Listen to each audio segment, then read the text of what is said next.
The day begins beneath the bright sky, the sound of students echoing through the courtyard. Inside the school, the student council room stirs with commotion. Our student council president is revealed. Chitose Takuro, she's a bit too big. She stands firm, expression unwavering, her uniform crisp and perfect, the armband of authority gleaming on her arm. The weight of her kindness shows in her eyes, for she can't refuse other people's favor. A thank you echoing from behind. Naomi Chitomo moves quickly beside her, blocking the students with determined eyes, his voice clear and firm. Absolutely cannot do that. No can do, okay. President is busy. The students protest, shouting not to get in the way. Vice President. Their frustration rises, but Tomo stands his ground. In the heat of the moment, he points out the truth. Isn't that due to negligence of the disciplinary committee members? The group hesitates, unable to answer. They argue that everyone will definitely wake up early if the president participates in the morning greeting ceremony.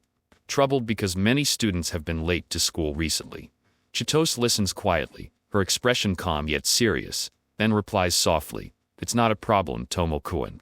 Her gaze sharpens with resolve. If it was for the sake of the school. The members brighten with admiration, as expected of the president, their voices filled with respect. Tomo grits his teeth, watching as Chitose once again takes the weight of responsibility on her shoulders, her composure unwavering, her presence shining like a true leader. The news spreads fast. The president is attending the morning greeting ceremony today. One student boasts of waking up early just for it. All eyes turn toward the elegant figure of Chitose Takuro, the student council president. Her name carries weight, noble lineage, outstanding grades, athletic grace, and beauty that captures attention wherever she walks. Some marvel softly, speaking of her noble family. Others admire her talent and poise, calling her a person of both heart and strength. As she passes by, her calm aura silences the crowd, yet admiration lingers in every gaze. A group of girls watches in awe, one whispering about the president's quiet nature, that mysterious aura that makes anyone want to ask her for anything. Another admits hearing she will do any requests asked of her, sparking disbelief among them. Then, with a warm smile, a student calls out, "President, good morning." Then, Chitose Takuro steps forward, her voice soft but clear as she greets with a simple good morning. The students erupt in excitement, their admiration echoing like a wave through the crowd. Naomi Chitomo quickly takes charge beside her, raising his voice to greet everyone, his energy cutting through the noise as he guides the flow of students. He instructs the crowd to move quickly into the school area, his tone brisk but respectful. Yet even in the flurry of movement, whispers rise, some plead for quiet, eager to hear the president's voice again. Thanks to the president, everything moves smoothly, order restored amid the chaos. Tomo's voice echoed through the hallway, demanding the committee take initiative instead of standing idle. Chitose, calm and composed, watched silently before replying with quiet resolve, agreeing but asking for something in exchange. Determined, Tomo declared he would participate in the next morning as well, his expression serious and unwavering. Chitose's gentle voice broke through his fervor, reminding that it was fine, for it was something already promised. Yet Tomo refused to step back, stating firmly that supporting her was his duty as vice president. His passion burned bright against her serene presence, the two standing like pillars of balance, determination meeting grace. As she adjusted her posture with quiet dignity, firm and commanding, asking her to stand properly. Chitose greeted softly, her calm voice drawing attention. A shy student stepped forward, nervously making a request to the president. Chitose blinked in surprise, whispering a gentle sure in response. Around them, students began to gather, and Tomo called out with practiced discipline, urging everyone to organize the line. The scene moved with order until a sudden voice broke through the calm, shouting an unexpected claim that the president promised to give some touches. Tomo froze in disbelief, his face turning pale as the crowd's energy shifted from order to chaos. Chaos erupted as the misunderstanding grew. The vice president's eyes widened in disbelief, his voice cracking in shock, questioning if the president was truly doing touching. Her lips parted slightly, trying to form words, whispering but that. The plea rang out desperately. The morning air grew heavy as tension surrounded the scene. The words rang clear, "The president can't refuse." After a brief pause, her calm reply followed, "Okay." Determination filled the moment as thoughts echoed among the students. The president is very attractive. Any other student will definitely do this if given the chance, yet she would never let that happen. Every movement showing restraint, respect, and the unwavering pressure of leadership.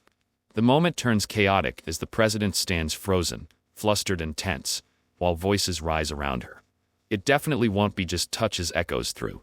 He yells, "Hey, you guys, stop," as the crowd stirs.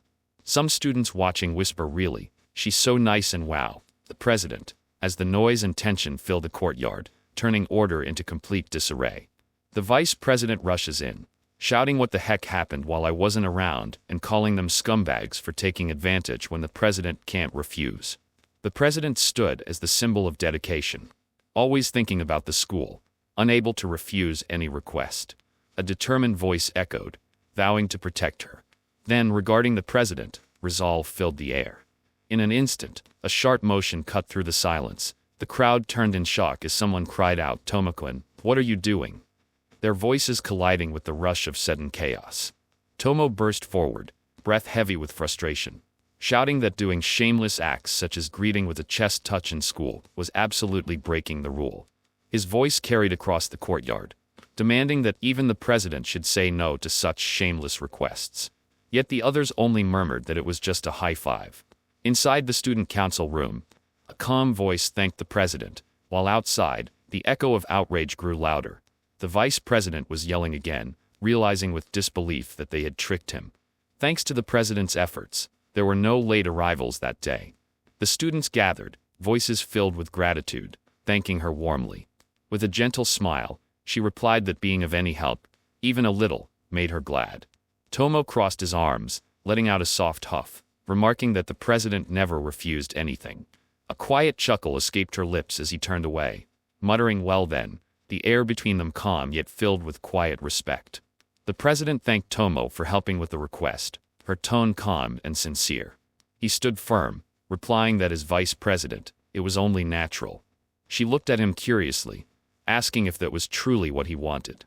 His expression softened, a quiet sigh escaping as he muttered an apology for the strange misunderstanding, his thoughts lost between duty and pride. President stepped forward, her expression calm but determined, while Tomo froze, eyes widening in confusion. A button was pulled, the fabric shifting slightly. Tomo's voice broke the silence, shouting, "What are you thinking, idiot?" In a sudden motion, the door slammed shut, sealing the moment in stillness, as two figures stood face to face. Her voice trembled, yet resolve filled her eyes. Because refusal was not an option, she stood firm despite the uncertainty. Surprised and flustered, words stumbled as confusion. About that, panic rose, breath quickened, and questions collided. What was being said by the president echoed. Then, a sudden grab changed everything, freezing the moment in stunned silence. With hesitation and a trembling voice, the question escaped. Was it really okay to touch the president's hand? Flustered and overwhelmed, Tomo swung his arm, shouting for his worldly desires to be gone, trying to banish every impure thought clouding his mind. The president, calm yet concerned, warned softly to wear clothes properly or a cold would come. His thoughts raced. Did the president really think such a thing was requested? He clenched his fists, realizing the truth. The president had no special feelings, she simply couldn't say no. Chitose vowed silently to protect the president and avoid selfish requests.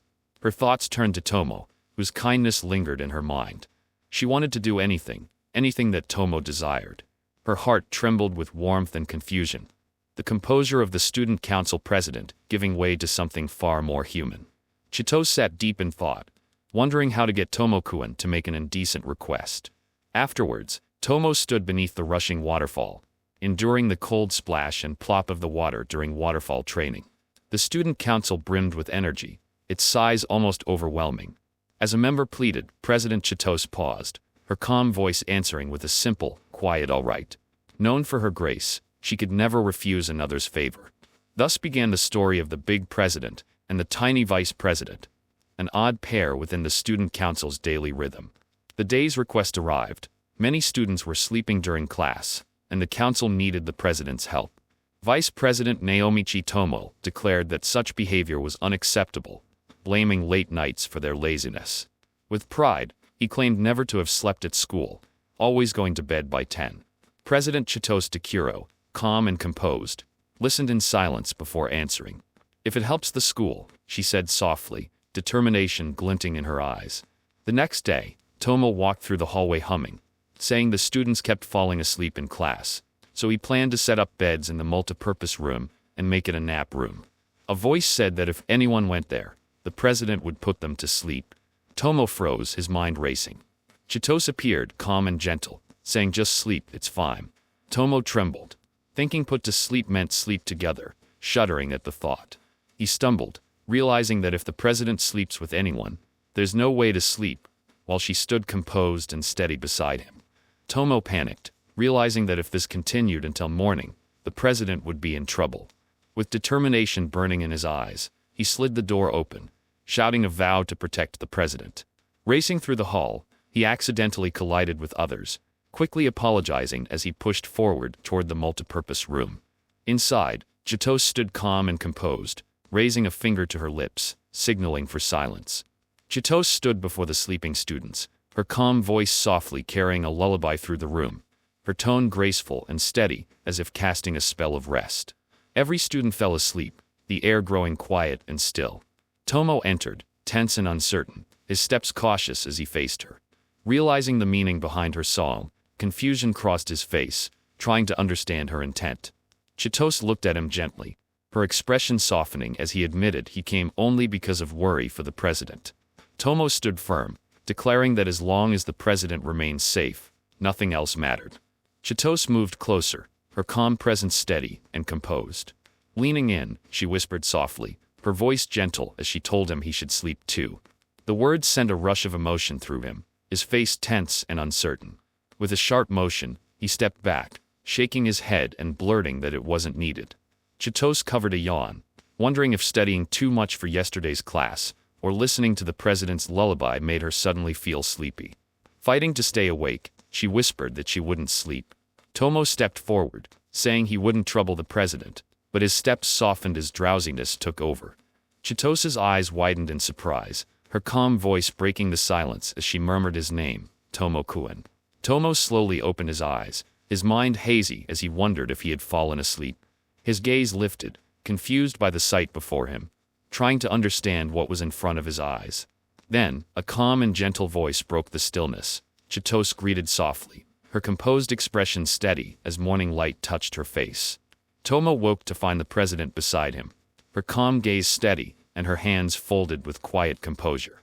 Startled, he called out, and Chitose explained softly that he had fallen asleep on her, so she had placed him on the bed, watching over him out of worry. His face turned red as the weight of the situation sank in, thoughts racing with panic at what a blunder it would be if anyone saw them like this. But her gentle voice eased the tension, assuring that it was okay, that no one was there. Everyone had gone home happily, and if it ended without incident, that was good. Tomo came because of worry, while a quiet thought echoed about sleeping with someone. A misunderstanding formed, thinking the president was being made to sleep with someone. The tension rose as the question came, wanting someone to sleep beside. That moment hung heavy until the gentle words followed, if it's Tomo-kun, it's okay. Shock filled the air, then came the soft response, we'll sleep beside then. With calm eyes and a steady voice, the president spoke softly. Even if there was a wish to use her chest as a pillow, she allowed it, go for it. The thought echoed in disbelief, using the president's chest as a pillow. The heart pounded, fighting temptation, knowing the president couldn't refuse. In a burst of resolve came a shout and a swift punch broke the moment. The president called out softly, concern hidden beneath calm eyes. Determined, Tomo clenched a fist, vowing never to take advantage of the president. A declaration followed, strong and clear, it's okay, sleep can come on any hard surface. Laughter filled the room, wild and defiant, as the final words echoed disappear, worldly desires. Determined to stay composed, Tomo declared the intention to sleep without troubling the president. The president's quiet voice followed, gentle and teasing, saying she could have been a pillow as much as desired. But before another word could form, exhaustion took over. Tomo fell against her, resting soundly. Later, peace returned to the academy. The lack of sleep was resolved, and drowsy afternoons became rare. The president's lullaby, once whispered in that quiet room, was recorded and circulated, becoming legend. A secret request was made, and the president, ever composed yet unable to refuse, quietly agreed. The plea came with urgency, just to understand, that was all. Outside, the vice president hurried through the halls, realizing the president had accepted a request while he wasn't around. She was now modeling for the art club sketches, her calm grace turning even a simple favor into something unforgettable. Shock filled the air as the truth struck. It was an adult sketch. Fearing the worst, the vice president ran through the halls, breath quick and heart pounding, shouting that the president was in danger. Panic surged, thoughts racing that it might not end with just a drawing. The moment grew tense as the president, unable to refuse, reluctantly agreed with a soft response. Just then, the vice president burst through the door, determination blazing, shouting to stop everything, declaring that as long as he was there, such a thing would never be allowed. Tomo entered the art room, frozen at the sight before him. The president sat poised in her school uniform, surrounded by students sketching her calm figure. Her soft tone spoke his name, Tomo-kun. Confusion and surprise struck him as he questioned what was happening, asking if she was really doing the sketch in uniform. His voice trembled with frustration, wondering why she didn't refuse again. One of them smirked, saying he came to sketch as well, telling him to choose any tools. Tomo flustered, stammering and waving his hands, claiming it was nothing. Tomo hesitated, questioning the reason for sketching. Thoughts surfaced, president, beautiful as always. Yet the calm gaze from the model struck deeply. When that look came, concentration wavered. The plea escaped, president, don't look this way, look away. The struggle continued, vice president couldn't draw like this. Tomo's frustration broke the silence, while others watched in curiosity. One student examined the work and muttered, couldn't beat the real thing, but drew beautifully. A faint laughter followed, filling the air with light tension between dedication and admiration. The sketches reached their end, the room settling into quiet relief. The president announced the completion, and gratitude filled the air. The vice president stood firm, claiming it as natural duty. Yet beneath calm words, a single thought stirred, nude. A realization struck that the president might have been forced into such a role. Hearts raced. Then a soft voice eased the tension, saying that if it was Tomo-kun, it would be fine. A sudden flinch followed, breaking the silence. At last, the truth surfaced. Earlier, Tomo-kun had also been sketching the president. Buttons shifted, fabric rustled, and uncertainty lingered in the air. Confusion sparked. What was the president doing? A voice trembled, unsure, yet the moment moved forward. Then came a quiet breath, a pause heavy with decision. The air grew still as determination met hesitation.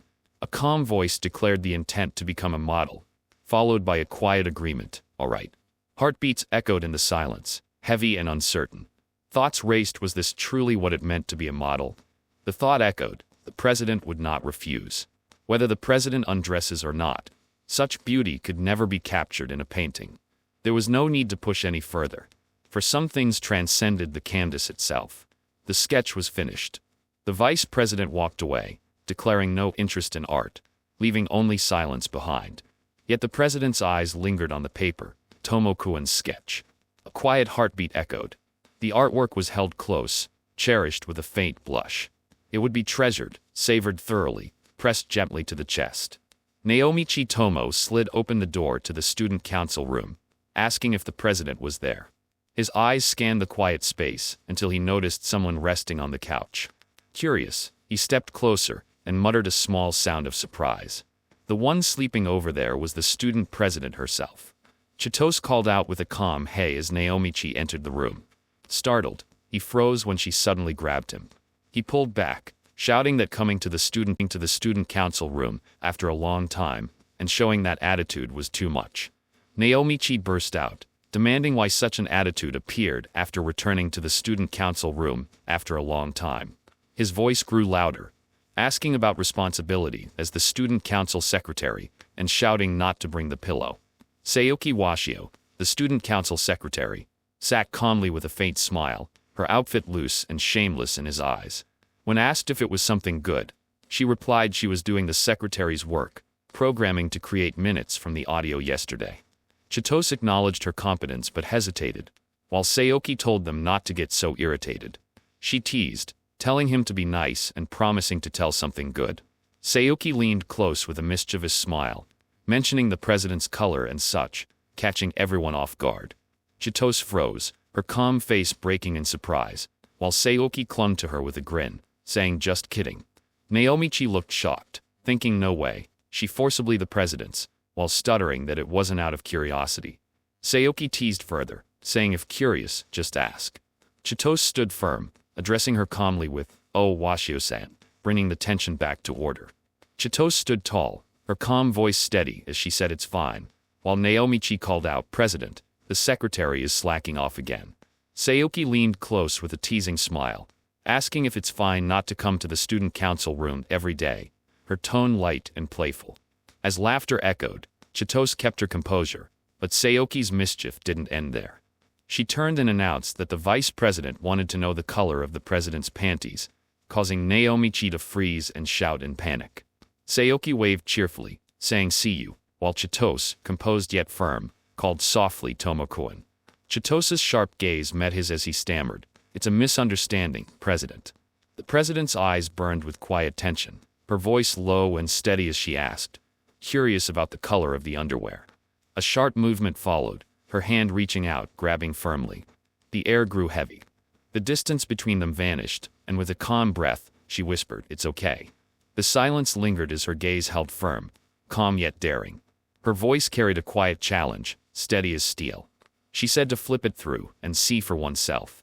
"There it is," echoed faintly in thought, the silence thick with hesitation. If it stay like this, unease stirred within, the moments stretching endlessly. Faces flushed with confusion, breaths uneven, the stillness almost deafening. Then, as realization flickered in their eyes, a quiet resolve surfaced. "I can see it," marking the fragile balance between doubt and understanding. The scene froze in surprise, her hand still holding the edge of her uniform as she whispered that the hidden secret had been seen by Tomo-kun. Tomo stepped close, his face red with determination as he declared not to worry, promising the president that the secret would never be looked at. His words came firm, filled with resolve, as he repeated that it would never be seen. Tomo straightened proudly, whispering that it was as expected of him, while Chitose, still flustered, thought he saw it after all. Chitose stood frozen, surprised by his earnestness, while from afar Saoki watched, humming softly and wondering what those two were doing. Tomo rushed through the hall, shouting that the chairman couldn't refuse again, while thinking that the chairman must have gone to help with the cleaning. Saoki watched him go, amused, wondering if it was really just regular cleaning, and whispering that the chairman couldn't refuse any cleaning tasks. Her voice teased with curiosity as she asked if that could truly be the case. Tomo stopped in his tracks, gasping at the sight before him, his heart racing as he muttered in disbelief. Could it really be? With sudden determination, she leaned forward and declared, "Please clean my room too." Silence filled the air as her face turned red, her lips trembling in hesitation. Then, gripping her resolve, she blurted out in frustration, "How vile," before exhaling softly and whispering her reluctant acceptance, "Okay." Tomo burst through the door with determination, declaring to protect the chairman. Demanding what they were going to do to the chairman, he stood ready. Chitose watched calmly, wishing good luck with the cleaning. The others moved quickly, cleaning the room with focus. She thought when the chairman asks, "Really want to do it?" Tomo fell to the floor, drained but proud of his effort. Chitose stepped closer, her eyes soft as she called Tomo. Saoki stood smugly as Tomo shouted in frustration, claiming to be tricked by the secretary. Saoki only smirked, saying it might be just regular cleaning. Chitose hesitated, whispering the same words, "Just regular cleaning," her heart uneasy. The tension grew as Saoki leaned closer, and Tomo tried to stop her, shouting to make her back away. With a sly smile, Saoki stepped back, laughing softly, and saying the rest was up to the two youngsters. Chitose's face turned red, her hands trembling, while Saoki called out again, "Hey, Secretary Koen." Tomo tried to speak calmly, asking not to worry too much about what the secretary said. The room fell silent, the air thick with tension. Chitose looked up, her voice steady yet soft, saying it was fine, if Tomo wanted to clean, then so be it. In that instant, Tomo froze, his heart pounding as energy surged through him, his determination bursting out like a storm. In that moment, time seemed to slow, her composure trembling beneath the surface as the realization struck. The chairman bent down in front of him. Chitose stood frozen, his thoughts racing. Could it really be just regular cleaning? Her breath grew shallow, a faint tremor betraying the calm she tried to maintain. The urge to refuse stood strong before the chairman. But the moment determination met hesitation, the chairman's firm voice broke the silence with the words, "She'll do it." Tension surged, the atmosphere tightening as a desperate cry followed, "Move, body." That kind of thing should be done after properly dating. Removing the lint from the pants, Suzaku declared it boldly, eyes gleaming with pride. Of course, it's a comparison. Between them, Tomo panicked, his voice trembling as he shouted that it couldn't be done, not at this school. Just cleaning the clothes, right? Scrubbing filled the silence as effort continued. The chairman shouted, "This is no time for that." And the secretary replied with confusion, "Wait, dating procedure was said earlier." Randomly making assumptions, tension sparked as duty clashed with misunderstanding, leaving both caught between order and emotion. Under the burning sun, Chitose Takiro faced the task ahead, declaring pool cleaning. Around the pool, students worked tirelessly in the heat. Chitose turned with calm composure, "Thank you for helping Tomo-kun." Tomo struggled to control the situation, honestly. Accepting this on one's own in this heat. The water surged again, forcing a sharp warning. Tomo stepped forward, shouting not to allow such a thing, and declaring to be a shield. Water burst from the hose, spraying wildly, and soaking the president. Chitose stood drenched and silent, as the chaos unfolded. The scene became one of deliberately spraying water on the president. The helper bowed quickly, saying sorry to the president and vice president, while the sound of rushing water echoed around them. The president's shirt clung tightly, drawing sharp silence across the group. Tomo shouted, calling them fools, while Seoki urged the president to get changed quickly. The vice president hesitated, trying to speak, but Tomo pressed on, commanding to finish the cleaning now. As the sun dipped behind the roof, Tomo paused, glancing down at the soaked uniform, and quietly admitted it, change was needed too. The president's shirt was soaked. Tomo shouted, calling everyone fools. Seoki rushed forward, begging the president to get changed quickly. The vice president hesitated, trying to speak, but Tomo pushed on, saying to finish the cleaning now. Silence filled the air. Then he looked at his own wet clothes and said it quietly, should change too. Eyes lowered yet steady. Beneath the soaked uniform, truth was revealed wearing a swimsuit underneath. Realization struck with sudden clarity. Oh, so that's how it is. The president stood in a swimsuit, a sight too much for the eyes to bear. Flustered words filled the air, leaving quickly so the president could change. Concern lingered as what clothes clung to skin. Don't worry about it, came the calm reply. It's okay. In the quiet tension of the room, a question broke through. Is it okay if Tomo-kun is dried? The air hung still for a moment, until the answer came softly yet firmly. Naomichi insisted it was fine, trying to stand firm, but Chitose continued to dry him with calm determination. The warmth of her care made his composure falter as a quiet thought escaped, it feels good. Seoki urged him not to give in, her tone sharp with authority. Naomichi's focus wavered as he pleaded for the president to stop, his voice uncertain. Then, confusion filled his eyes when Chitose moved closer, his words trembling. What is she doing? As tension surrounded them like a quiet storm.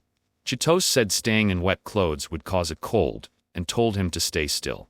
Naomichi panicked, saying unlike her, there was no swimsuit underneath.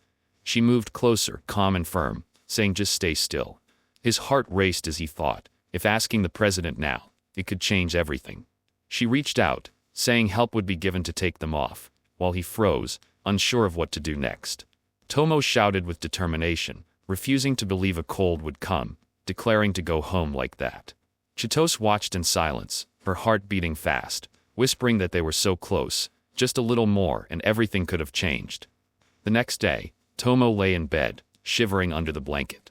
Chitose called softly, Tomo-kun. While the truth became clear, Tomo definitely caught a cold.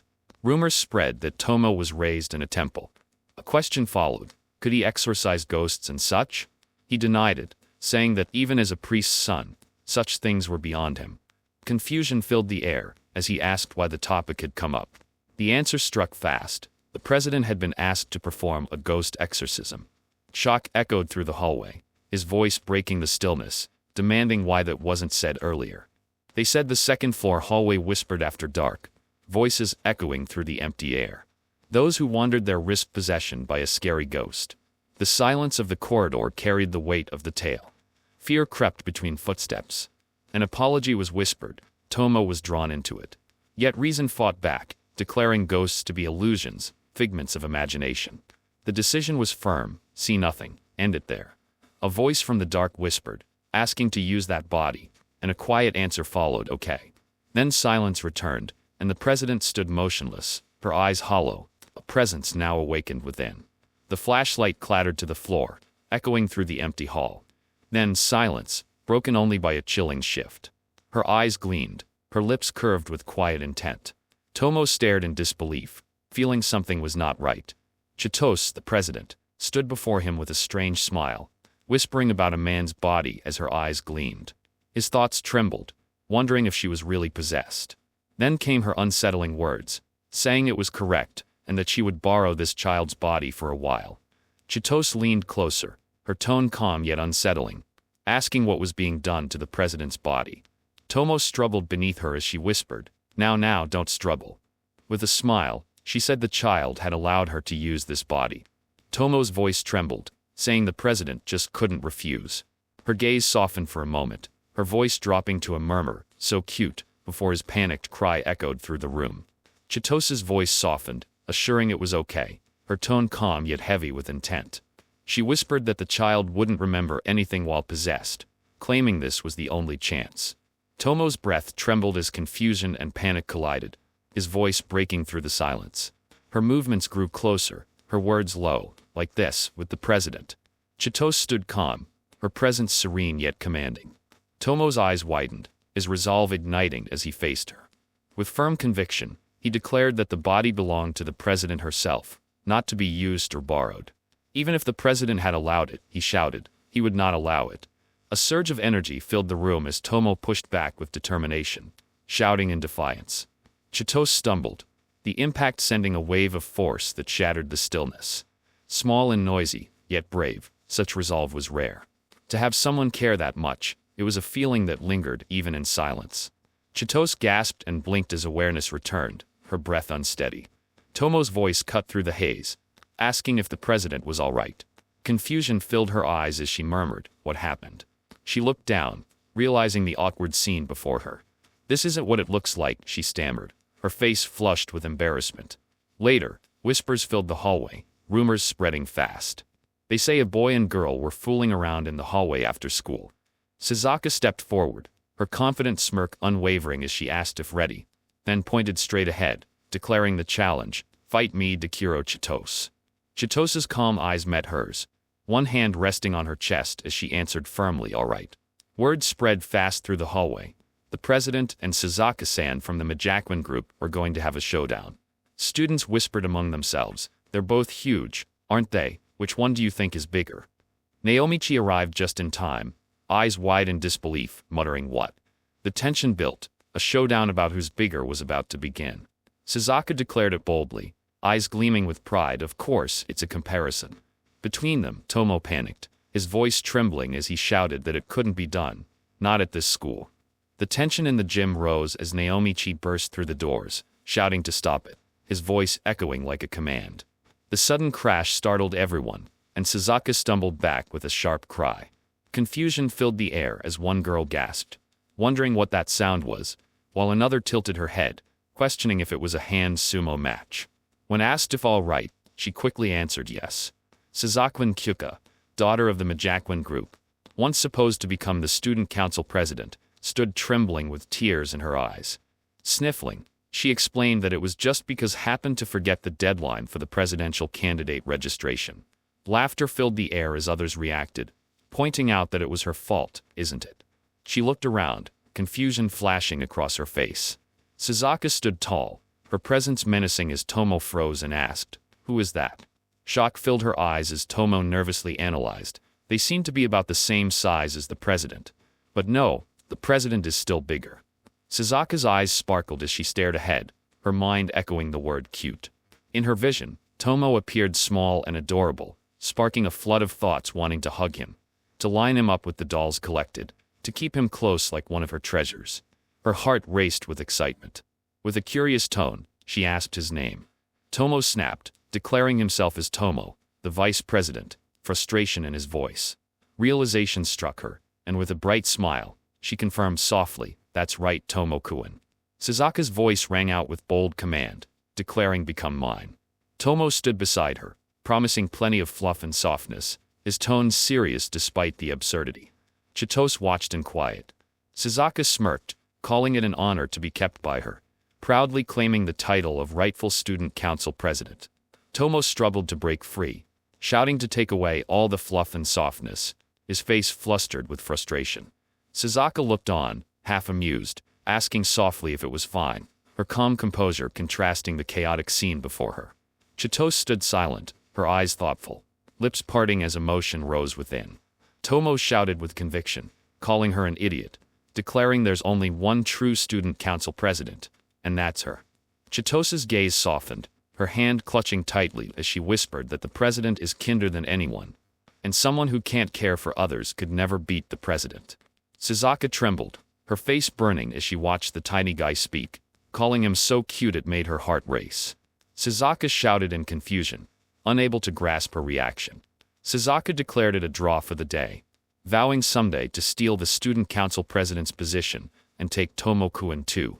Her voice steadied as she added, "If Tomo-kun wishes for it." Fluffy and soft, an offer made with trembling words. A glance met silence, tension rising. A murmur escaped, a voice declared the soft temptation forbidden. Dekiro Chitose watched in quiet stillness, clutching a doll as the moment burned between restraint and desire. Naomichi raised his hand high, declaring the start of the 39th regular student council meeting. Chitose answered firmly, ready for order. The table stood prepared with name tags and plush toys seated like members. Tomo looked around in confusion. Chitose calmly noted that everyone seemed to be participating. Tomo panicked, shouting that this was bad, wondering why all the student council members weren't here. Sayoki stared at the plush toys lined up before him, suspicion rising as he called out to the secretary, asking if this strange setup was her doing. The communication system flickered to life, voices echoing through the room. Chitose calmly explained that even remote participation counted as real participation. The connection buzzed with static. The General Affairs officer reported from a place buried under heavy snow. The treasurer's calm voice reminded them to stop shouting, while the others struggled to stay connected. Naomichi clenched his fists, frustration bubbling as he wondered why the student council operated like this. Yet amid the chaos, Chitose stood composed, assuring that everyone was doing their jobs. The president took it on again, trying to reach public relations without success. Students whispered, calling her the Ice Queen, beautiful, hard to approach, and scary. She sat quietly, reading as if their words meant nothing. Tomo called out from a distance, shouting for the treasurer. Her calm eyes lifted from the page, her voice steady as she spoke his name, Tomo. The treasurer, Mizuha Sui, declared to unless it was about work. Cold and sharp, she dismissed all else as wasting time. Her words cut through the air, as harsh as ever. She held the title of student council treasurer, Mizuha Sui. Originally, it was public relations who brought this job in. That was the president's own doing. Tomo insisted it was about work. The president took on another task alone. And now the council lacked people. Hibari did? The treasurer's eyes narrowed. Tomo continued, unable to find public relations anywhere. Childhood friends, weren't they? He thought she might know something. But silence hung between them, heavy and cold. She said that kid has a terrible sense of direction, and always gets lost, followed by the memory of the other day. They accidentally boarded a ship and ended up overseas. Then shifts to Keichan calling the wind feels nice, doesn't it? While the final worry rises with is it really okay to have such a bad sense of direction? All forming a sharp, simple chain of chaos and concern. Just before that, she crosses her arms with quiet confidence as the thought settles, but in the end, they always come back to me, answered by Tomo's gentle well. If that's the case, leading to Chitose stepping forward with no choice then, we'll handle Hibari's job. Met by Mizuha's relieved that's a big help, thank, all forming a simple but dramatic chain of tension, duty, and rising emotion. Mizuha stands firm as the clear statement rises with its not for Tomo, her calm expression meeting Tomo's desperate cry of "do hate me that much," while her steady resolve follows with doing it because it's the job, so don't misunderstand. The moment erupts as the stunned Mizuha in a cheer outfit stiffens while the cry of "why a cheerleader?" his arms crossing in flustered desperation as Chitose stands firm under the sharp glances around them. The composed president steps forward, telling him not to take on everything, while Mizuha explains being asked to help recruit cheerleaders as part of public relations job, her voice steady like a blade. Further left, the tension dips as the embarrassed Kaitosa forces out sorry, and Mizuha answers that the fault rests with Hibari. Gratitude slips out in a quiet. A student stares at Chitose in shock, thinking President amazing and her ponytail is beautiful. Another feels everyone is definitely going to get excited. A warning follows that the president's in danger, even if it's a legitimate task from public relations Kuin. Stop this, while Tomo Kuin holds his head in panic, as someone says just watch for a bit. Chitose stands firm as the thoughts of getting cheered on like this, and on top of that rise. Chitose steps forward with a bright, determined smile, calling out Tomo Kuin as her cheer fills the air with dear best. And the scene erupts as Tomo staggers back in shock. Tomo trembles as the sight feels too dazzling, and Mizuha's sharp words cut through with after all, using time, while a flustered reply escapes as right sorry.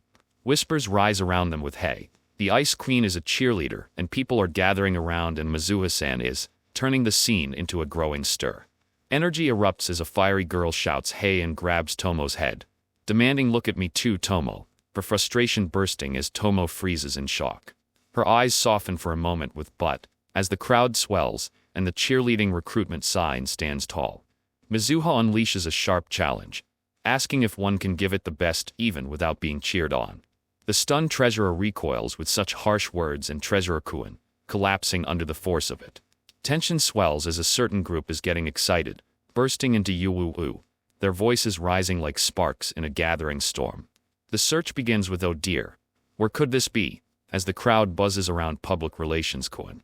The search begins with a weary thought, seriously, asking us to find a missing book. A voice follows, sorry to drag into this, Tomo Kuin. Another stands firm, it's no problem. Resolve sharpens. The real issue is those who take advantage of the president's goodwill. Determination rises, let's hurry and find it. Agreement answers with a steady. The aisles stretch into silence, broken only by effort. Maybe it fell into a gap? The search presses on as a calm voice notes that there aren't any gaps under the bookshelf, followed by a sharp realization that crawling on the floor won't do any good, while a distant flustered thought admits almost catching a glimpse under her skirt. A call for the president rises, joined by a steady suggestion to check the storage area too, before urgency erupts with president and more importantly, let me crawl under there instead he said, as Russell fills the space and something stuck. Behind the desk drives the hunt forward. The moment tightens as here we go signals the retrieval, while a thump and jolt spark through the treasurer's resolve. Gasping as once again, almost caught a glimpse under her skirt crashes through the mind. A gulp follows as who knows when some pervert might try to sneak a look, have to protect the president and how should move spiral together, before squeeze marks the frantic guard, only for seems like it was just a forgotten notebook and Tomo Kuin to surface, ending with its nothing, pressing against the tension. The library storage tightens around the searches honestly. The space between these shelves is too narrow rises with each step, and the president's chest is noted in startled thought, while squish marks the cramped passage. Followed by are things okay? Damn the library committee. And I'm fine echoing through the room as the quiet signals the moment the missing book is finally seen. Or could it be drifts through the aisles until did the book get found? And yeah, it's on top of the bookshelf shift the tension. Leave it to me, and an offer to get it surges forward as hop after hop fills the shelves with motion. Tension rises when Tomo Kuin echoes through the aisle. Yet calm assurance follows as a claim that the president doesn't have to strain settles like a steady shield. And finally a firm thud marks a quiet resolve, as a vow to get it alone without worry ends the moment. A sudden closeness freezes the scene as a startled mind reels with the sense of them touching, each heart echoing like a warning drum. A swish follows as a ridiculously soft pressure settles in the narrow space, turning the moment into a silent storm of confusion and tension. A tense moment unfolds as the president reaches upward. A sudden closeness triggers a sharp jolt of surprise marked by a double exclamation warning. The president strains higher with looks like can reach it while a strained murmur rises, forming a sense of urgency. The thought this is bad, need to get out of here drives a silent decision, forming the resolve must escape. A hesitant sorry president breaks through the pressure of the moment as the scene tightens like an action sequence on the brink of collapse. A sudden block strikes. A book spins with a quick touch reaches for it, followed by a startled. The book drops in a hard thud, and a warning shout of Tomo-kun cuts through the moment as the scene turns into fast, clashing motion. Chitose steadied herself while calling out Tomo-kun, her voice firm despite the tension. Tomo answered with managed to find the book, his posture tight with effort, trying to show control as he stood before her. Chitose responded with good work, her elegant calm wavering only for a moment before the weight of the earlier fall struck her thoughts. A sudden rush of unease hit her, captured in the pounding thump that echoed through her chest as the memory. She tried to regain composure, repeating good work as if anchoring herself, while others watched from behind with sharp awareness, sensing the shift. Frustration rose as talk circled around where the president went shopping, how contact vanished, and how suspicion fell on the computer club guys. In the hallway below, Naomichi sprinted forward with thud echoing behind each step until Saoki noticed with a calm, her drink shifting as her sharp gaze followed his rush. A moment later her steady voice called out Secretary Kuin, right as Saoki stepped in with a cold sip, and a quiet could it be, that also helping to search for the president, her eyes cutting through the moment. Saoki answered with a relaxed he slacking off though, and Tomo froze in shock at the sudden what, letting fiery confidence, icy discipline, and earnest drive collide in one simple encounter. A sudden outburst about forgetting to ask shattered the calm, followed by quiet pondering over what the president went to buy, leading to a steady remark of seeing the situation clearly and accepting that if contact cannot be made, nothing can be done. Concern grew as a searching thought wondered where the president could be, countered by a reminder about hands being full and the warning that the vice president might get lost, met with a determined refusal to let that happen. Then a sharp grab cut through the moment, startling. Tomo questioned the sudden action, while Saoki stepped forward with calm resolve, stating the intent of looking for the president, turning the scene into a rising wave of tension and urgency. He said something about never doing something so indecent as the scene opened with Saoki leaning in, turning the search for the president into a strange detour filled with flustered tension. Tomo's mind spun with why are we here when supposed to be looking for the president, while Saoki calmly noted the vice president is wasting something valuable and followed its melting as she tasted the treat with quiet focus. A soft laugh marked her amusement before she announced okay next only for Tomo to shout next in pure panic, pushing the moment toward its peak as Saoki asked are satisfied now, and Tomo reluctantly leaned forward. A sharp remark of TCH marked the start as the pair realized the president wouldn't be in a place like this, followed by a calm "oh right" while Saoki noted out of frame and moved in close with a playful strike a pose. Then a soft boof echoed as she pressed in beside Tomo, only for her to answer with steady confidence. So both of us can fit in the picture obviously, while his troubled breath spilled out, as even so why like this though pushed against the moment.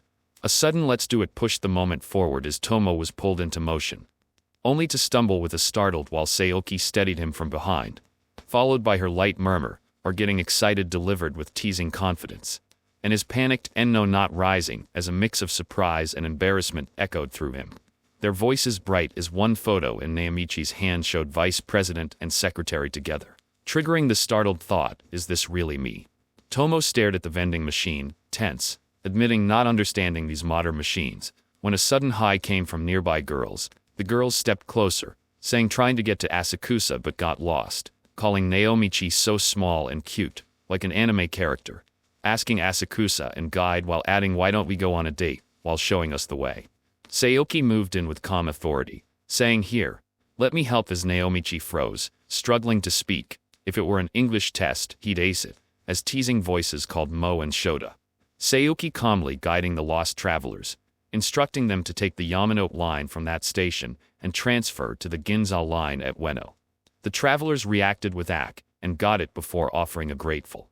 Saoki added this translation app is really handy, she recommend that, then stepped back with a soft farewell of sorry, but already got plans with him, ending with happy time and good luck as the group parted ways. Tomo's eyes widened as Chitose stated just used a translation app, while his startled expression formed amazing, can speak. She echoed an app with composed assurance. A playful shift followed when another girl activated the device with a beep, releasing a teasing Tomo-kun and showing like that, while a comment drifted and stating the vice president is bad with tech. Saoki lifted the phone proudly with look. Can even change voice with this as Tomo flustered into stop it and knock it off. Tomo stepped in with firm resolve, stating just because can do something doesn't mean should, and adding that there was no need to help or show them the way, but it still happened. Sayoki slowed, surprise softening her composed face as she answered with a quiet thank you, Secretary Kuan, while holding her phone. Sayoki then strode forward with a swift whoosh, declaring it was just on a whim, turning the moment into a simple but determined push toward the search. Sayoki moved closer with a light tone, while Tomo pressed with hey, be serious, and wondered where she'd look for the president next. Sayoki stood with cheeks burning, clutching the phone close as the moment lingered in her eyes. Then Tomo pulled forward with sharp resolve, calling to find the president as the rush of movement surged between them. Sayoki stumbled after him, her voice rising with "but your hand" while surprise. The search twisted from cafe calm to bowling chaos, and back into the streets, tension rising as the thought echoed that the group was supposed to be looking for the president, yet all that happened was goofing off. Sayoki stepped forward, steady and composed, lifting the item and declaring all right, this is what the president was looking for, turning confusion into sudden clarity. Shock burst from Tomo with the cry of knowing what was being looked for this whole time, while Sayoki answered with a hesitant well. Sayoki stepped forward with a soft laugh, her expression warm as she revealed the truth, stating a desire to go on a date with the vice president. The sudden admission struck Naomichi like a jolt, leaving only as stunned while the world around them seemed to freeze under the weight of her words. Sayoki pulled Tomo close with sudden resolve, murmuring Tomo-kun and praising how giving the best had never gone unnoticed. The closeness overwhelmed him as he panicked over something right in front of his eyes. Sayoki lowered her voice, telling him to close eyes, while Tomo desperately declared Secretary Kuan in alarm. The moment tightened as he pushed back, insisting wait and reminding that still students, and while dating may not be banned, it's definitely not good. Heartbeats pounded as Sayoki closed the distance, the faint murmur of Secretary Kuan, or Sirius slipping into the charged air, while Naomichi trembled. Naomichi flinched as Sayoki stepped back with calm defiance, answering with a steady won't, then pointing out there's an eyelash on the cheek, shifting the scene from rising heat to flustered chaos. The tension snapped when Sayoki stormed in. Firing honestly might be experienced, but and don't mess with people's feelings. The president appeared first, calling thank goodness, and asking where the missing figure had gone, met with a small answer of "a little lost." The president asked is that what asked to get, Tomo-kun, while the item was handed over with the simple note this is from Secretary Kuan. Far away, steady steps echoed as Sayoki walked alone, chased by the lingering words might be experienced. In the next moment, Sayoki's heartbeat rose in sharp beats. Cheeks warm as the quiet thought surfaced, never done that before though, leaving only a long silent pause marked by a final empty speech bubble. Behind the school building, Tomo called out while the president was talking to the teachers, urging a quick finish to patrolling, only to face Mizushina's cold refusal as the treasurer declared do not do such pointless things, leaving Tomo stunned with a sharp what. Tomo pointed out the patrol duty again, while Mizushina's steady steps carried a quiet suspicion, mentioning a feeling Hibari was coming back nearby, and Tomo echoed the thought with the simple words the PR girl, turning the quiet patrol into a tense watch for an approaching presence. From the rightmost moment, the tale rose with the PR girl, cooperative with student council activities, her presence bright yet unpredictable, for she was extremely challenged directionally and gets lost pretty often, drifting through halls like a storm without a map. The treasurer's quiet report carried weight, stating that her childhood friend confirmed she even ends up overseas sometimes, a mystery wrapped in pure chaos. Then the scene shifted left, where the question so, is her sense of direction okay lingered in the air beside Mizushina's calm posture. The truth unfolded with calm weight. She's been directionally challenged since forever, a legend of misdirection sealed by the tale of being lost in the amusement park and found 3 days later at an aquarium in the neighboring prefecture. The response hung heavy, that's tough, as Mizushina's unwavering resolve, stating well, used to it by now, her attendance is somehow managed despite the wandering storm she caused. Quiet acceptance settled in Mizuha Sue's disciplined stance, declaring that tying Hibari down carried no meaning. Worrying is pointless, so decided to just wait, trusting that fortune had kept her safe from harm despite her poor sense of direction. Mizushina flustered as the words the treasurer has a kind side too, and but now looking for her. Tomo stepped forward with earnest determination, declaring help to look for her. Mizushina unleashed sharp resolve, declaring she don't need help Tomo and it's pointless. striking with force that made Tomo stagger, as that's harsh fell from shaken lips while still offering he'll look from afar, and don't understand it's pointless. The search shifted as Mizashina's calm focus caught the faint clue, and marked it within the backyard tree. From Tomo's eyes lifted toward the branches. There, tangled in leaves and quiet trouble, Hibari appeared at last, her name Hibari rising.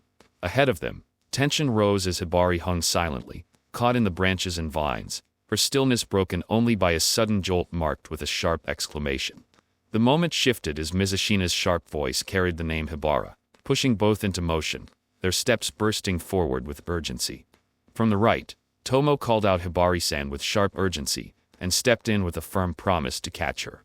The collision hit the ground with a hard GUH as both figures crashed together, the fall shaking the moment with scattered impact. From the right, the scene erupted as the fall exposed a desperate truth. Her clothes tore on the branch earlier, and the impact sent both figures crashing into the ground. Hibari had awakened with a confused, "Or is this?" as Tomo rushed in, relief pouring out with PR girl. "Thank goodness. Are you okay?" he said.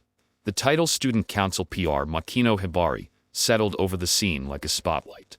From the right, Tomo drifted into sleep, while Hibari shook with urgency. Then he calling "Don't sleep" as panic tightened the moment. She calling out Hibari and asking if she is hurt, while Hibari, still dazed, answers that she is not hurt anywhere. The scene shifts as she blinks in confusion, wondering if Tomo saved her, and giving a soft thank you. Mizu, flustered, insists that she should wear clothes, pointing toward the uniform he brought. Hibari glances down with a shy smile, tugging at the borrowed outfit, and admitting that it is not really covering much. Hibari rushed in with bright energy, calling out she's back. Her arms wrapped around Mizu, while Mizu stood firm, answering with steady discipline through the words, "Don't make me worry unnecessarily." Tomo lingered nearby, arms crossed over a trembling frame. From the distant landing zone came a tense question. Hibari said, "Why we're in the tree?" followed by the calm explanation.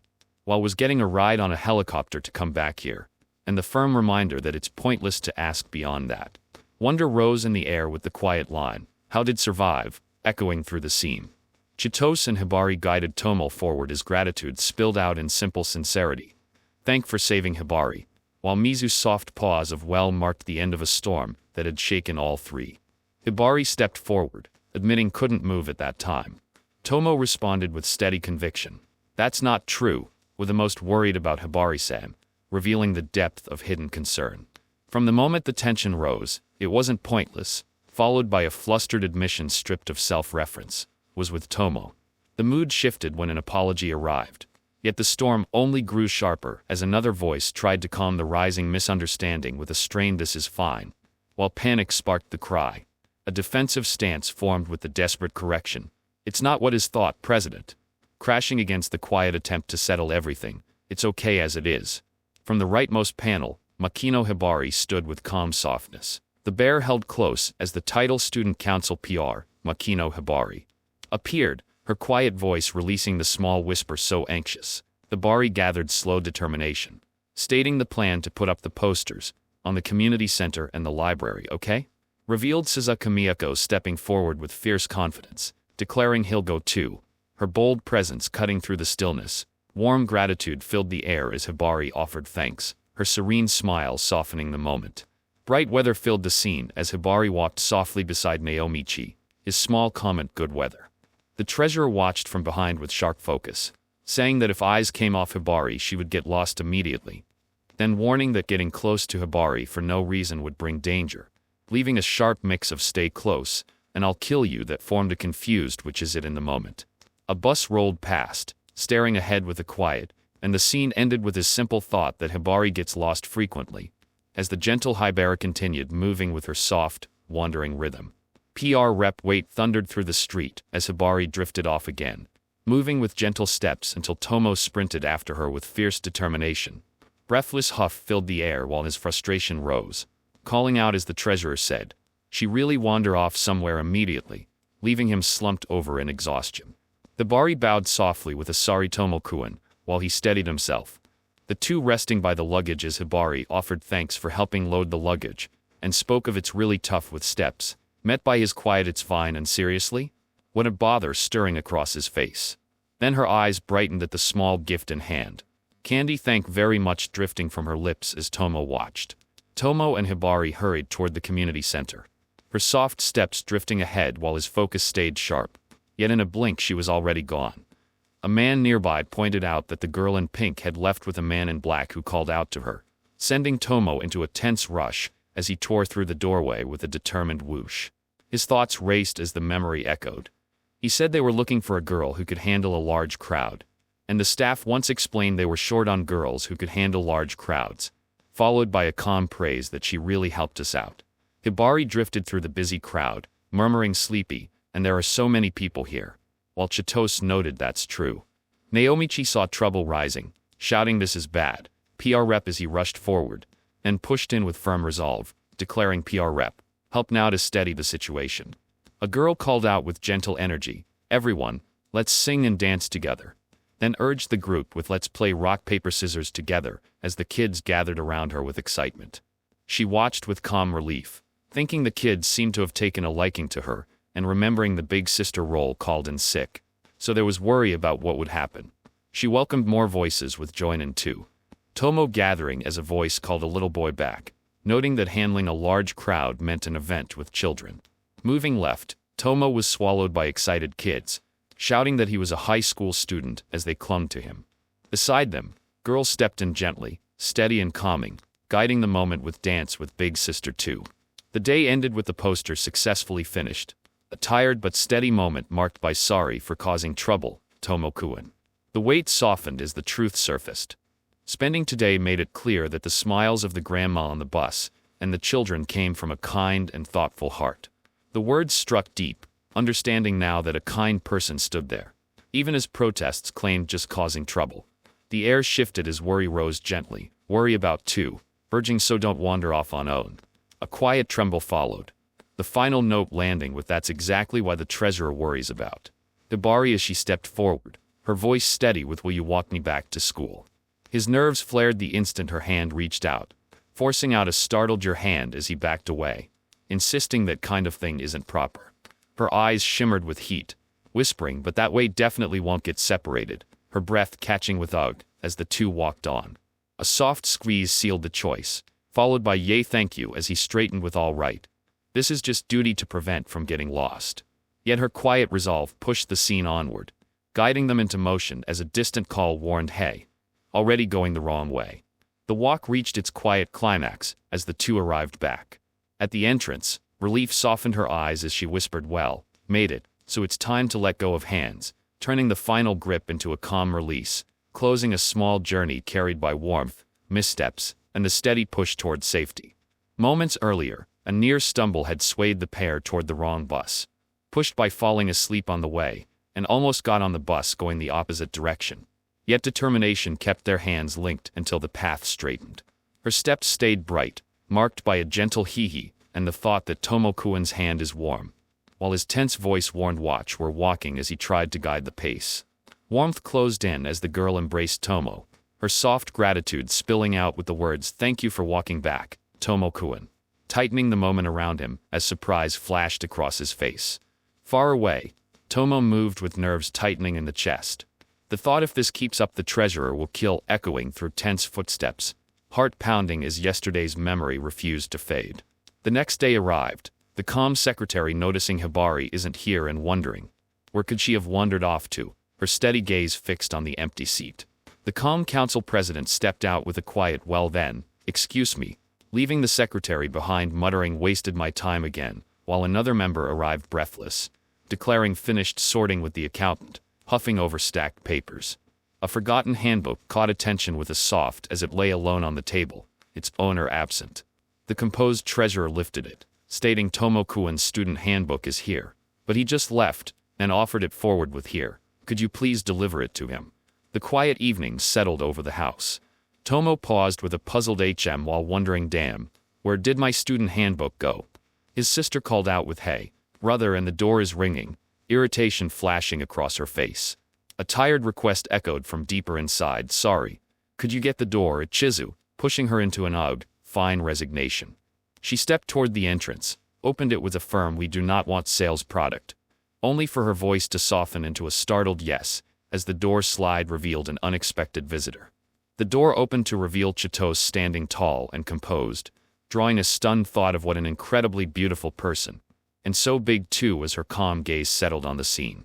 Ichiza froze, shaking in place with a trembling wow shake as all overwhelmed her. Panic filled the air as Ichiza stared wide-eyed at Chitose.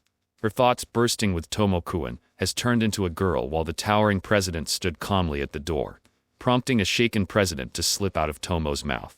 Darkness settled over the quiet homes as the scene shifted inside, while Ichiza trembled with excitement, calling the student council president so lovely and introducing this his younger sister, Ichizu. Chitose listened politely as Ichizu apologized with sorry you took the trouble to deliver it to our house, where Chitose explained live in the house next door, and my parents are traveling. Can't believe the president is in this house.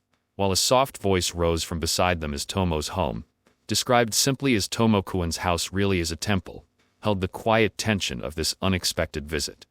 Ichiza boldly fired the question are two dating, pairing President San and brother in the same breath. Chitose stiffened, her voice trembling with dating as confusion rose from Tomo. Don't ask such rude questions, as the two declared we are the president and vice president of the student council. Ichizu froze for a moment, then quickly shifted gears with oh please, and if that's the case, hey President Sam, her eyes shining with sudden inspiration as she stepped forward and asked can look at art homework. The calm room shifted as the apology about sister met Chitose's gentle response. She's a cute little sister. While Tomo's quiet breath showed how much care rested in that bond. Thoughts lingered on parents travel a lot, and Ichiza might be feeling lonely too, paired with the wish to pay more attention to her. Yet Chitose only smiled with a soft giggle, offering refill tea as warmth rose again in the quiet room. A simple would like anything else carried the scene forward. Just before thunder ripped through the night, and there's a power outage cracked the silence. The call Ichizu are you okay rose, answered by a steady I'm alright. Another voice followed with President. Are you alright as a foot slipped on the floor, and a sudden fall dropped both figures into chaos.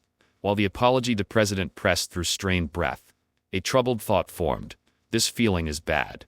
This feeling is bad, followed by stunned alarm as the mind echoed ha hands on my back. Momentum carried both into a close snubble. From below came the strained admission president, can't get up. The gaze softened, breath unsteady, as the thought surfaced with calm certainty. The way we are right now is okay, she said. Tension rose, he say not a good idea, worried about the sister. Darkness pressed in as the scene trembled with each rising. Thoughts surged, the president's soft and warm touch, but the president will not let go. He answered as the title president carried urgency. Relief followed as a voice declared good, the electricity is back. The apology burst out first, and a quiet, it's okay tried to ease the heat between them. Chitose trembled, face red, thinking it's already time, should go while stepping back. Outside, rain grew heavier. Sister slid the door and called brother, President San, then delivered the warning the electricity is back on, but the rain is getting stronger. Another reminder followed as trains and buses will stop, pushing tension higher. Then the sudden shout stay overnight exploded into the room, sending Naomichi stumbling in shock, while Chitose froze beside him. Sister pressed on with President. Why don't stay for the night? Turning the moment into a charged pause as rain hammered the outside, and the choice loomed over all of them. Rain hammered the outside as Naomichi stared out the window, murmuring still falling hard, isn't it? The storm echoing in his tense heartbeat.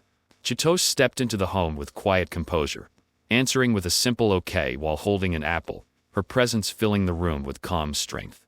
Then Ichiza bounced forward, calling Miss President and urging do an apple bunny, her bright energy cutting through the heavy weather. Naomichi watched, pulse racing, stunned by the thought hell, she's even cooking, struck by how surreal it felt. In the middle of the storm, the truth settled in his mind like thunder. Wasn't expecting the president to drop by the house to give back the handbook left at the school, and even less having her stay for dinner. A shared call of let's eat opened the scene as gratitude rose with thanks for cooking dinner, President. While a small reminder echoed as help was given too, and praise burst with these meat and potatoes are so good, alongside a desire to eat this every day. Met do you want to eat this every day? Sand a quiet thought admitted that the words did not come out the right way, while inner caution warned that refusal would never happen unless stopped on the spot, and more attention was needed. Ending with a rushed don't worry. Just meant that the food tastes really good, answered by a calm okay from Ms. President. A call to take a bath together rose, met by an uneasy okay followed by a startled Ichizu and a flustered protest, in telling not to be selfish with the president. Issei. While reassurance answered with its okay, Tomo-kun and a small cheer Ichizu-chan. The scene shifted as a quiet thought declared Shion bath, while forgot the towels, leading to a tense wait until footsteps approached and a calm here brought them. As always, tell to do yourself reached the entrance, matched by a soft call of Ichizu as the weight of the moment pressed over the hallway in steady silence. Steam drifted through the room as tension rose, and the president stepped forward with calm grace, offering a quiet thank you. Shock hit the air as a voice cracked out with sudden panic, marked by sharp exclamation. Just why? Echoed through the tense night as thunder rolled overhead. The storm pushed them together until the three of us, or sleeping together, formed the quiet center of the chaos. A small voice claimed fear growing more and more, asking will sleep with me, and a soft okay answered. Another voice tried to stand firm, saying was doing fine earlier but crumbled under the moment. Then came the reason like a decisive strike. Because our room has leaks, followed by a bright command to spread the futons on the guest room, and a call that said coming to Big Brother. Confusion trembled in the final whisper. Why me though? Sealing the night in uncertain calm. The scene spiraled as he said, what do I do if can't refuse clashed with, and so on and so forth.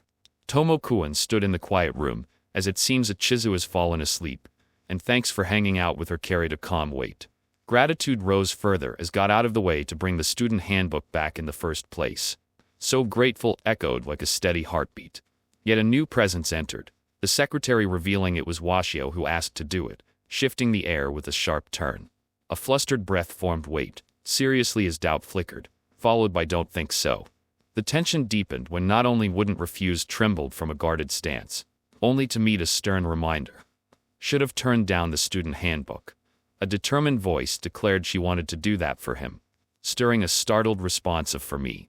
A steady reply followed with yes, carrying a weight that lingered in the silence that a heartfelt vow rose next. She wished to do anything for him, spoken with earnest resolve rather than intent. But tension sharpened as scattered words echoed even, twisting the moment into confusion instead of intent.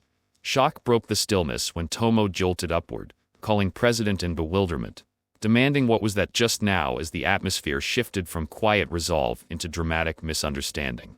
A tense hush filled the room as the president fell asleep right beside the uneasy figure, stirring a trembling pulse while the mind replayed the whispered thought of lewd stuff, forcing a frantic retreat into denial with a desperate might have just heard wrong, only for the surge of worldly desires to rise like a dark wave until a blazing cry of gone shattered the moment, leaving a shaken breath, and the frantic question, what am I thinking, as the president stood in quiet confusion he wondered. The morning moved with rising tension, as Chitose remembered just slept alongside Tomo-kun. Her face burning, as although can't quite remember, when did fall asleep echoed in her mind, while classmates teased with good for you. Couldn't bat an eye as she stood stiff and flustered. By the day after, Suzaka stepped in with bold confidence asking so, did have fun last night, pushing Chitose into a corner as her frustration burst out with tell me how was supposed to have fun. A sister walked nearby with quiet hope, saying hope Ms. President becomes big sister soon as the peaceful path contrasted her swirling embarrassment. Sudden worry rose as unexpected club activity inspections appeared. Ms. Ashina stepped forward with calm authority, explaining to eliminate unnecessary budgets because sometimes the submitted proposal and the actual activity content differ, creating a heavy silence. The corridor shifted into a tense stage as Tomo stood stiffly, stating in charge of the tea club, while noting the club president is Suzaku Kyuka. Across the room, Suzaka Miyako pointed out she seems to have a rivalry with the president, while Kyuka sipped tea with sharp confidence, calling out Suzaku-kun as tension sparked between them. Tomo watched nervously, hoping she's not planning something bad, as a small mascot figure on the table stared blankly, while the tea club door waited like the entrance to another quiet battlefield.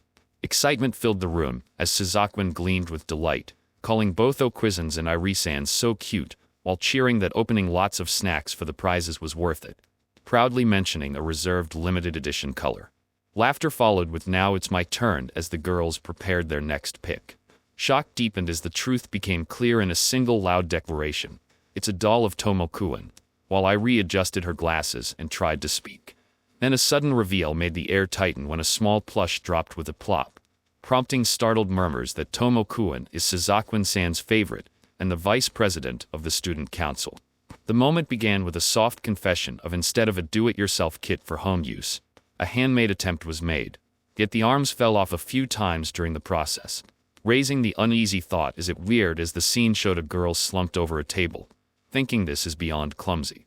Another pair watched with mixed shock and calm, one agreeing with a quiet "you're right" while the other added, "oh, not bad or anything." Tension tightened when Suzakun-san was called, her face flushing as she held the small creation and admitted she couldn't possibly make something cute, only for sudden panic to strike as an emergency contact alarm beeped. A sudden knock cracked through the Cute Things Club disguised as a tea club as panic rose with "this is bad Suzakun-san," while the warning roared that the student council is conducting a surprise club activity inspection, and fear tightened with "they'll find out that we're a Cute Things Club disguised as a tea club," followed by a sharp "what?" In the scramble of tension, a steady sip met the soft call, "What is it, little Tomo-kun?" as a glance traced the unfolding danger. The door opened to the calm announcement, "Excuse me, I'm Tomo from the Student Council Executive Committee, and the firm purpose I'm here for a club activity inspection," he said. Shock pulsed through the room, as I whispered, "So cute, Suzakun-kun," while the truth settled like a final blow, the real Tomo-kun. A tense moment unfolded, as "we're just doing tea club activities" tried to steady the room that pressed against the quiet. The door shifted with creak, revealing the shelf stuffed with plush toys, and danger thickened. Urgency surged as push echoed while Vice President "please have some tea" clashed against the firm refusal of "I'm just here for the inspection." Steam rose as him marked the beginning of a delicate test, followed by "this tea is delicious, what kind is it?" that struck the room like a challenge. Panic whispered through the club as Suzakun-san, "They'll find out we're not knowledgeable."